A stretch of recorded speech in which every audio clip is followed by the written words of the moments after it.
Assalamualaikum warahmatullahi wabarakatuh. Perkenalkan, nama saya Rina Andriani dari kelas D jurusan Administrasi Publik. Saya akan menjelaskan sedikit tentang manajemen sumber daya manusia yang menjelaskan tentang pengertian rancangan organisasi. Secara spesifik, perancangan organisasi adalah sebuah usaha formal, proses yang terarah untuk mengintegrasikan manusia, informasi, dan teknologi dalam sebuah organisasi. Perancangan organisasi digunakan untuk mempertemukan bentuk organisasi yang sedekat mungkin dengan tujuan yang ingin diraih oleh organisasi. Adapun analisis pekerjaan.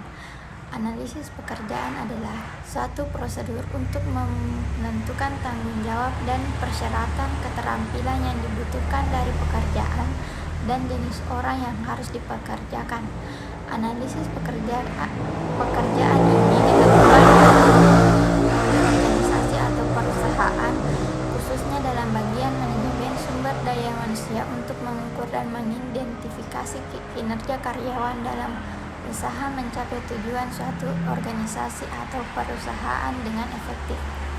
Adapun manfaat analisis pekerjaan, yaitu menetapkan dasar struktur gaji yang wajar, kajian tentang lingkungan yang memengaruhi pekerjaan pribadi, merencanakan kebutuhan sumber daya manusia di masa depan, menentukan kebutuhan pelatihan karyawan baru dan lama, mengatur pekerjaan karyawan sesuai dengan keahlian mereka, mengembangkan standar kinerja kerja, analisis elemen untuk membentuk posisi organisasi, dan mendesain ulang pekerjaan untuk memperbaiki metode staf, mengurangi kesalahan, menghilangkan masalah yang tidak perlu, dan meningkatkan kinerja. Tahapan analisis pekerjaan. Dalam analisa pekerjaan, dua langkah utama yang harus dilakukan, yaitu 1. Menentukan tugas pokok, kegiatan, perilaku, atau kewajiban yang akan dilakukan dalam pekerjaan tersebut. 2.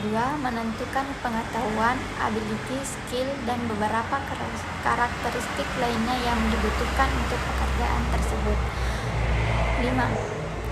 Rekrutmen merupakan proses mencari, menemukan, serta menarik sekelompok kandidat pelamar untuk mengidentifikasi dan mencari tenaga kerja yang potensial. Serangkaian kegiatan ini dimulai ketika sebuah perusahaan memerlukan tenaga kerja dan membuka lowongan sampai mendapatkan calon karyawan yang diinginkan sesuai dengan jabatan atau lowongan yang ada. Adapun pengertian seleksi. Seleksi merupakan proses pemilihan sekelompok pelamar yang memiliki kualifikasi yang dibutuhkan untuk mengisi posisi di suatu perusahaan. Proses seleksi ini dilakukan setelah proses rekrutmen selesai dilaksanakan dan akan dimulai pada saat melamar dan diakhiri dengan keputusan penerimaan. Beberapa instrumen dalam seleksi. Beberapa instrumen yang dapat digunakan dalam seleksi yaitu: A. Surat-surat rekomendasi, B. Format lamaran, C. Tes kemampuan, D. Tes potensi akademik, E. Tes kepribadian, F. Tes psikologi, G. Wawancara, H. Evaluasi medis atau kesehatan, I. Peninjauan pekerjaan yang realistis. Adapun pengertian penempatan adalah tindak lanjutan dari seleksi serta proses penugasan atau pengisian suatu jabatan kepada pegawai. Penugasan ini dapat berupa penugasan pertama untuk pegawai yang baru sesuai dengan keahlian dan keterampilan yang dimilikinya.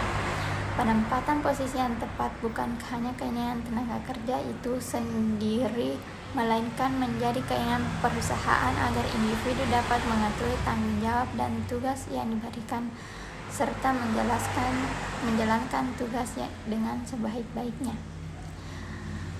Adapun pendapat Notat Moja tentang sumber daya manusia.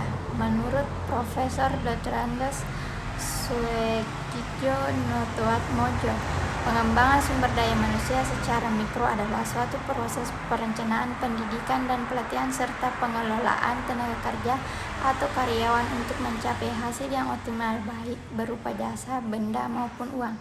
Manusia, baik sebagai makhluk individu maupun sebagai makhluk sosial, mempunyai berbagai macam kebutuhan baik material yang terkait dengan kebutuhan fisik atau fisiologis manusia, maupun kebutuhan non-material yang terkait dengan kebutuhan non-fisik atau psikologis manusia. Sekian dari saya. Wassalamualaikum warahmatullahi wabarakatuh.